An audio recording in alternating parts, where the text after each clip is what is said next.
Good morning. This is Malika El-Haj Hassan reporting for the AUB Organic Chemistry Club's YouTube TV station. On October 20th and 21st, 2016, we organized the 2016 Makhlouf Haddadin Symposium on the occasion of AUB's 150th anniversary. 7 world-renowned chemists delivered plenary Makhlouf Haddadin lectures during this symposium. In addition, Professor Seth Marder from the Georgia Institute of Technology and Professor George Whitesides from Harvard University delivered public lectures about their careers as professors. The following report includes interviews with Dr. Fadlo Khuri, the 16th president of the American University of Beirut, and Professor Nadia El-Cheikh, the dean of the Faculty of Arts and Sciences at AUB, in addition to interviews with the 7 esteemed professors. I want to ask, how are you guys liking it so far, and what are your thoughts? I think this is vital for the university. To bring people of this prominence is extremely difficult because it helps put AUB again and again on the map to have some of the most accomplished people in the world of chemistry here at this symposium. Not only does it honor Dr. Haddadin, but it opens opportunities for our faculty, students, and staff that are priceless. Same question. What I want to say is that it's very important for the department to be able to get these kinds of symposia and conferences to their students and faculty members. The Department of Chemistry is one of the largest departments at AUB, and it provides tremendous service to the university. The faculty and the students need to be exposed to the highest caliber of research in the world, which is basically happening today. All right, so given that such academic forums do advance AUB students' relationship with the sciences, how do you think they may go even further and influence Lebanon or the region?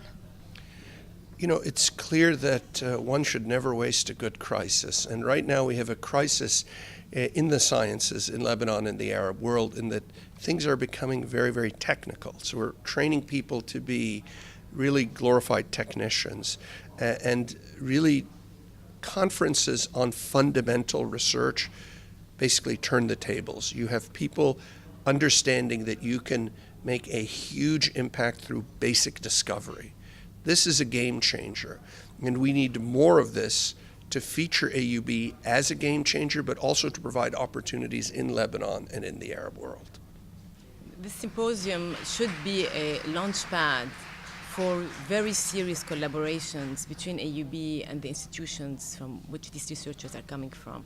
Between the faculty, but also the graduate students, the MA graduate students, and also to further somehow, the undergraduate student body that also is involved in some research in chemistry.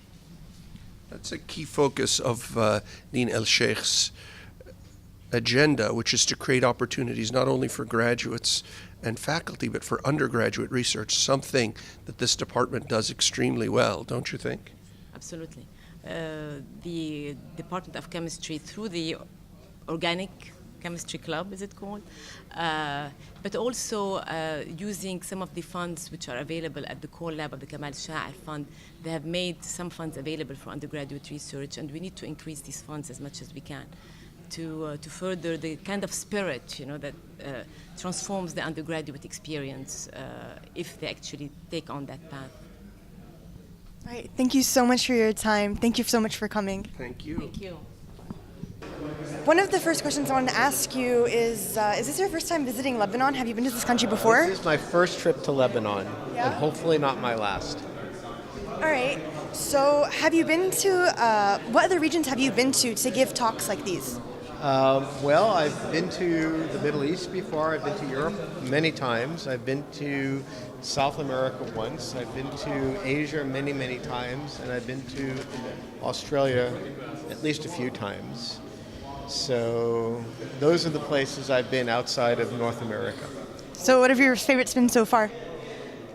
I'm sorry, what are my favorite? Yeah, what are your favorite regions to visit for these purposes? Everything is special in different kinds of ways.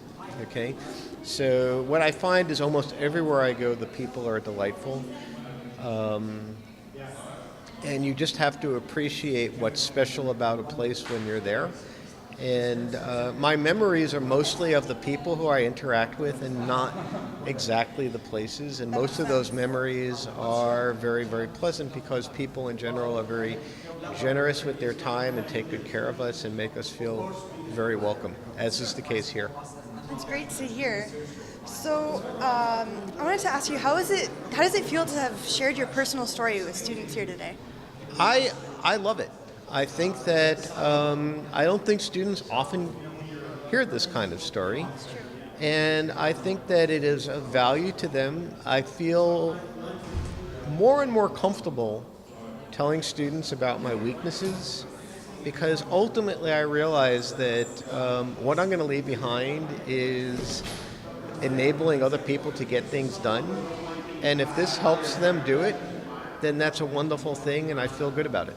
So in a way, it's kind of a strength as well. I think so. I think that it took me time to figure out that you need the strength to be able to open up to people about what your weaknesses are, and it's liberating. It's actually very liberating. We spend a lot of time sort of hiding our weaknesses, and there's all this effort that we can invest in doing that when we can turn it around to be a strength and make other people strong as well. It's really inspirational. It's great to hear. So I wanted to ask you, does being able to speak here in AUB in the Middle East in this week, does it have any personal significance to you? Well, it does. I mean, it does at multiple levels. Bilal worked for me. His student Fadi worked for me. I've heard a lot about this place. It's the 150th anniversary of the institution. I went to only one institution that's been around longer, which is Oxford.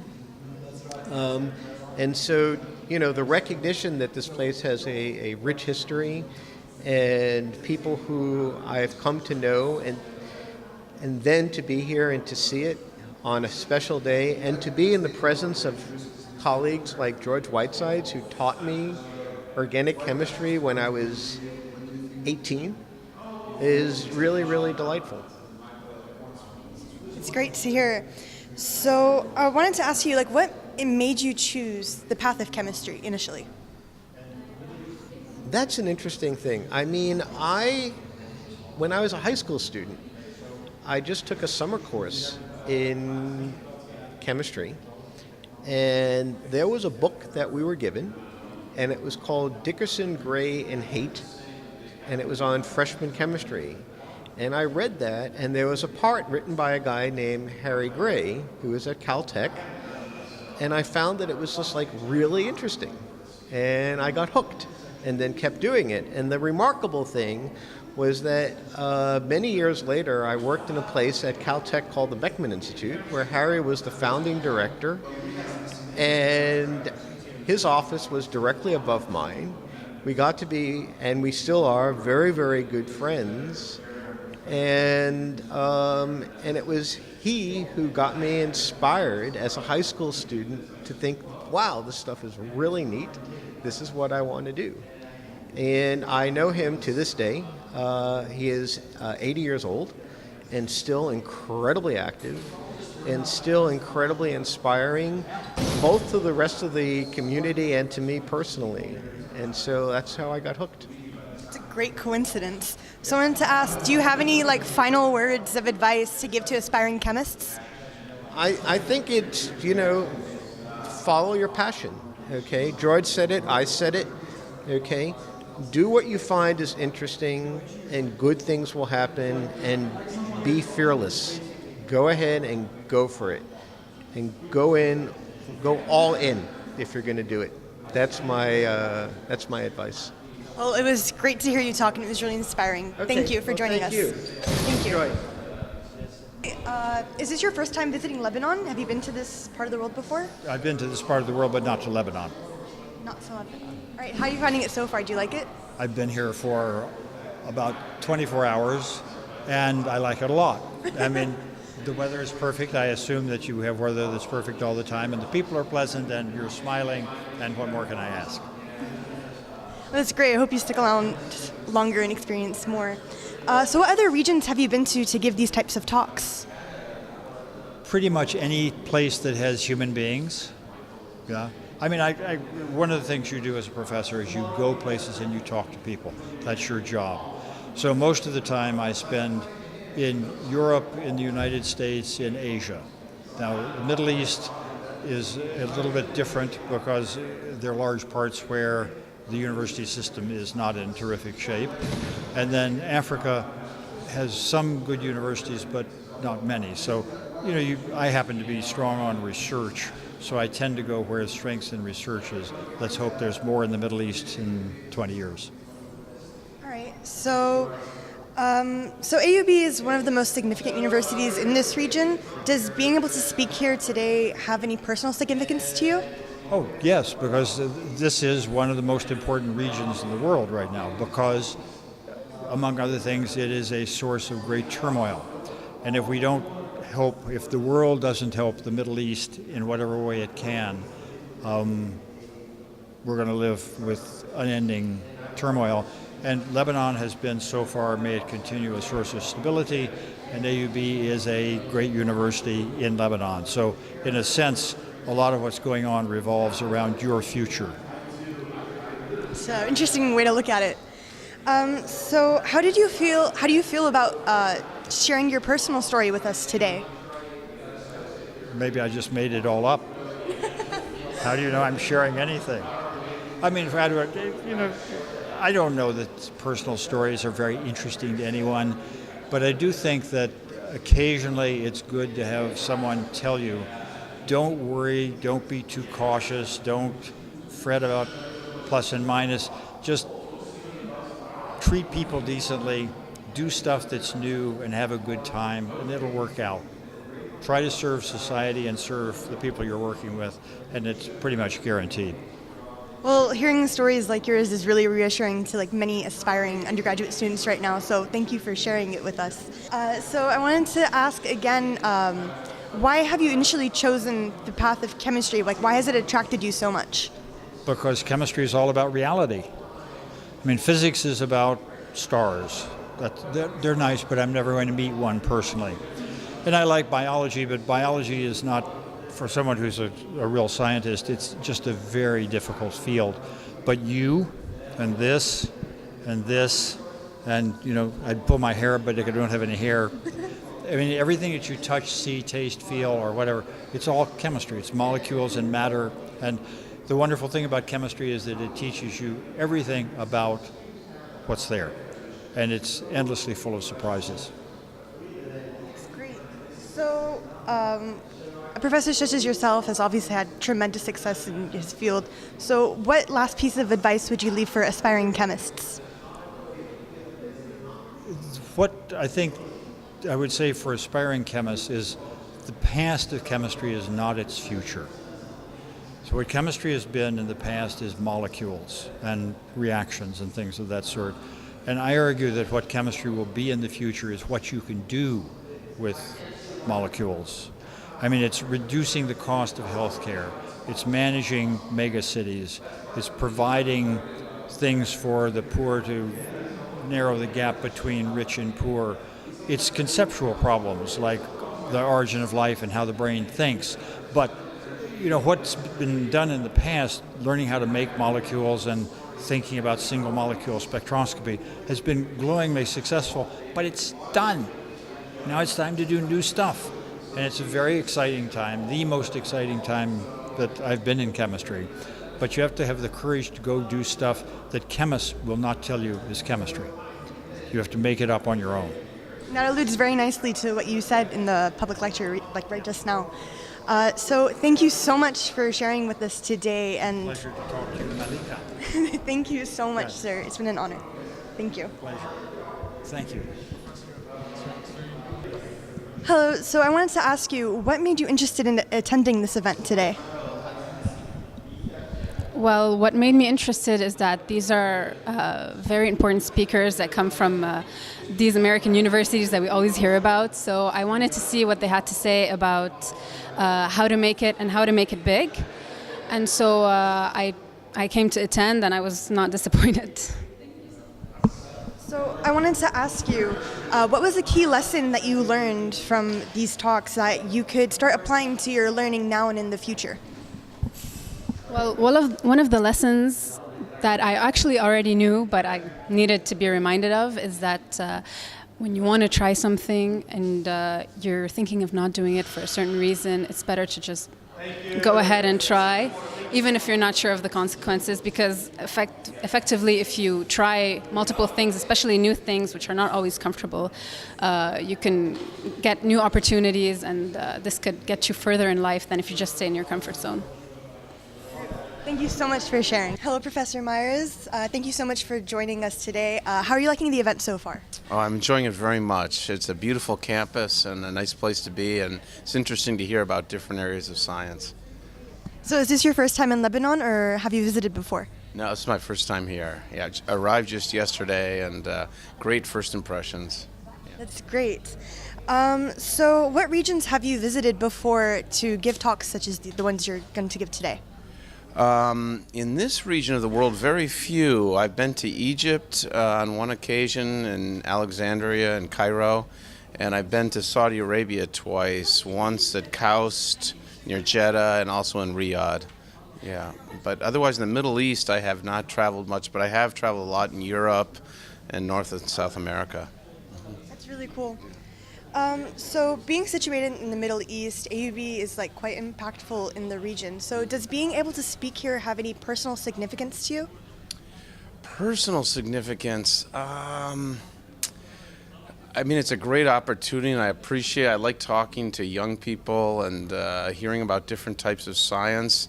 I haven't thought so much about personal in this region in particular, but overall it's something I like very much. Yes. That's great to hear. So why have you chosen the path of chemistry initially? You know, I started as an undergraduate as a math major, and I was always very interested in math, and I thought, based on my high school, that I was extremely good at it. And I got very humbled when I went away to college and met many people who were more skilled at math than I was. But I also got nervous about the types of career choices in math. And just as I was going through that kind of period, I was taking organic chemistry, and an opportunity came up to work in a lab doing independent research. And once I did that for a summer, I realized that I liked that a lot, and decided to double major in chemistry and math. And then chemistry seemed like I had more opportunities that I was interested in, so I stuck with that. Yeah. So as a final note, what advice would you give to undergraduate students who are aspiring to do chemistry? Oh, I would say to learn as much chemistry as you can. It's an overwhelming field. Don't ever feel you'll learn it all, because it's impossible. But the more knowledge you have, the more you can achieve. Certainly take time to get involved in research, if for no other reason to figure out whether you like it or not. Because if you don't like research, then maybe that's not a good path for as a chemistry major. And have fun. It's an amazing discipline with all kinds of opportunities, and enjoy the science. All right, thank you so much, Professor. All right, thank you. So hello, Professor Weiss. It's an honor to have you with us here today. How is everything going? Are you enjoying the event so far? I'm enjoying it very much. Thank you so much for having me here. It's my first time to Lebanon, and of course the first time to the university. So what other regions have you been to give these sorts of talks? All over the world. Maybe 50 countries. Wow, that's impressive. So I wanted to ask you, so AUB has a pretty significant impact being situated in the Middle East and being of the caliber it is. Does being able to speak here have any personal significance to you? Yes, I have many friends here. Actually, one of the faculty worked with my son in the laboratory many years ago. We've had visitors from AUB and look forward to more interactions in the future. Of course, they're terrific students here, and we'd like to bring some back to UCLA to do their PhDs and postdocs with us. That's great to hear. So I wanted to ask you, why have you initially chosen the path of chemistry? Well, when I was 8 years old, my oldest brother brought some things from the laboratory that I think one could no longer do, and blew them up in Technicolor in the driveway. And so after that, I was hooked on chemistry. In fact, the very first chemistry class I had was taught by George Whitesides, who spoke yesterday morning. I had him 40 years ago, and we were together last week in Japan giving back-to-back lectures as well. That's great to hear. So, obviously, someone with your merit has had tremendous success in the academic field. What advice would you give to aspiring chemists? Well, I think it's important to find unexplored areas that get you excited. So spend some time thinking about the problems, and then go at them, and don't be afraid to change directions. I changed completely after my PhD. I got good scientific training there, but I didn't find the work exciting enough to continue. And there were so many people in that field, and it was so crowded that it was really time to move on. My advisor won a Nobel Prize the year I got my PhD, and there was still a lot of people working, but we found this nanoscale world to be almost completely open. And every time we developed a new technique, we could open new eyes, really, to explore that world. And that's what I find exciting to do every day. Well, thank you for talking to us right today and for being here. It's a pleasure. It's my very great pleasure. Thank you. Thank you. All right, so hello, Professor Zard. It's an honor to have you with us here today. I wanted to ask you, how are you finding the symposium so far? Are you enjoying it? Yes, very much so, of course, because it's not just organic chemistry, it covers wide swaths of chemistry, and so it's the kind of lectures that we don't listen to so often as an organic chemist. So it's very, very, very nice. All right, so how is it being here in Lebanon at AUB? Have you been here before? What's it like for you? I was a student between 1973 and 1975, and I still have my student ID card. Yes, it's in a box somewhere in my home. It's a lovely campus, and people take care of it. It's clean, it's tidy, it's pleasant. Everybody is very polite, and you have a great library. I like your library very much. So what other places have you been to give these sorts of talks? Oh, quite all over the world almost. Yeah, all over. Yeah, I've given more than 500 lectures. It's very impressive. So does being able to speak here... does being able to speak here at AUB today, or yesterday, does it have any personal significance to you? Yes, of course. I was a student here, and I was sitting where the students sit. And yesterday I found myself standing where the teacher stands. So it's very impressive. Even though many years have passed, it's still always impressive. It's a nice change of perspective, changing the chairs. So I wanted to ask you, why did you choose the path of chemistry? Well, when I was 9, I got a small chemistry, le petit chimiste, a small box of chemistry kit, and I got hooked. And so it's been ever since. That's one of the privileges, which I think anticipates your next question, is what do you do in life? I was lucky to find my path very early, and so I've never regretted being a chemist. It's always been fun to do. So the advice I would give to a young person is try and find your path, and if you find a job where you're actually having fun, you never work, you're actually having fun all the time, and you're paid for it, which is very pleasant. Great. Thank you so much, Professor Zard. Thank you. It's an honor having you with us today. Thank you. Hello, Professor Kurth. Thank you for joining us here today. How are you finding the symposium so far? Are you liking it? Oh, it's incredible, the number of, just the talks that have been given, the way we're being entertained, the responsiveness of the audience, everything. It's wonderful. So thank you. So is it your first time in Lebanon? Have you been here before? No, I've been here. This is my third trip. So I've visited Makhlouf Haddadin twice prior to this. And as you may know, he comes to my lab most summers, and we interact there. So I feel like this is kind of my home away from home, in a way. It's really nice. So what other regions have you been to give these sorts of talks? Oh, that's one of the things I love about chemistry, is if you're interested in travel, chemistry enables that. So all over the world, really, Russia, Europe, Taiwan, Japan, I mean, all kinds of places, because we all share a passion for molecules, and people want to hear what you're up to, so it's everywhere. It's been very nice. So does being able to speak here today at AUB, does it have any personal significance to you? One of the things that I like about speaking, especially when there are students in the audience, is reflecting on my path that led me to my career, and I feel like if I can shine some light on the kind of work I do for a student and they could sort of see their future in that kind of work. So I think that's one of the most positive aspects of giving talks, is having young people in the audience. So I wanted to ask you, why have you chosen the path of chemistry? Like, what attracted you to it? Yeah, I have to say, undergraduate research.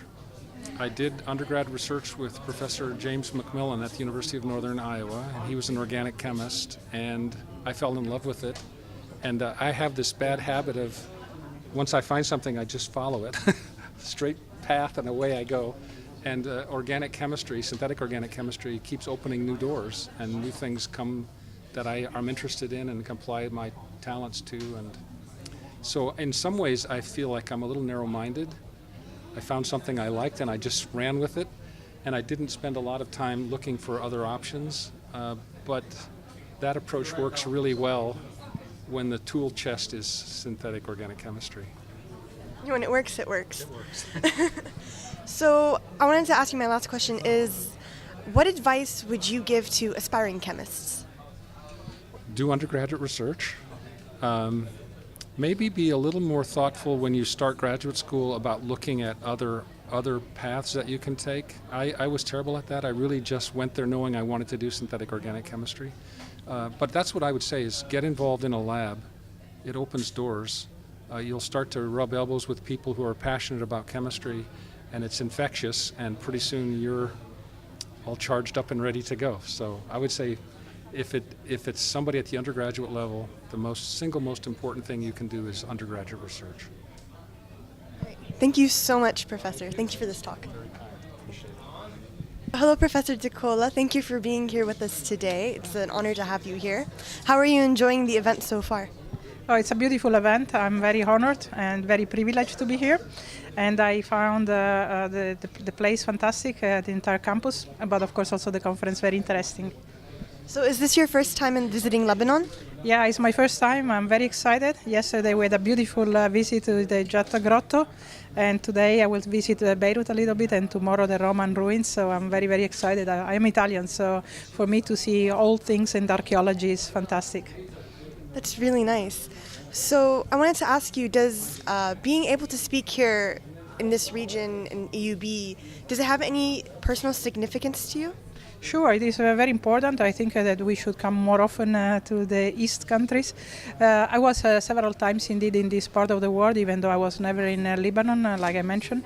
I think it's important also not only for us to know what the students are doing here and how people interact within each other, but also maybe for the students to see some of the faces that perhaps they read in the literature. So I think it's very important that we contribute to this event and try indeed to talk a lot with the students and to communicate not only our science but also how we work in a different country.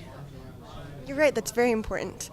So I wanted to ask you, why did you initially choose the path of chemistry? What attracted you to it? To be honest, I did not choose chemistry as my first choice. So I want to be a film director, so it's a very different story. And then I decided to go for science. I really like science, and chemistry was on top of my choice. So I started biology, and then I switched to chemistry after 1 year. And then I decided to move more and more now towards the biomedical area. So I'm doing chemistry, but in collaboration also with medical people and biologists, and also with physicists and engineers. So I like to work at interfaces, and I think for me this is very important to have a multidisciplinary approach to chemistry also. That is really interesting. I agree. So I wanted to ask you my final question being, what advice would you have for undergraduate students who want to pursue this field? Yeah, so my advice to all the students is to be curious, first of all, to look out of the box. So that means not to really focus on a very narrow research topic, but to try to read and to enjoy all type of science. This is very, very important. I think that especially when you are still undergraduate, you have your world in front of you, so you should not make a choice now. The choice will come later. But it's important that you know what is going on in science in general and try to be informed. My suggestion is also to try to travel. I think it's important to visit different countries during your education, not only because of the science might be different, but also because culturally it's very enriching to see how people behave or eat or speak. And I think this is my suggestion to everybody. All right, thank you so much, Professor De Cola. It's an honor to have you with us here today. Thank you for this interview. Thank you, and good luck for all the studies.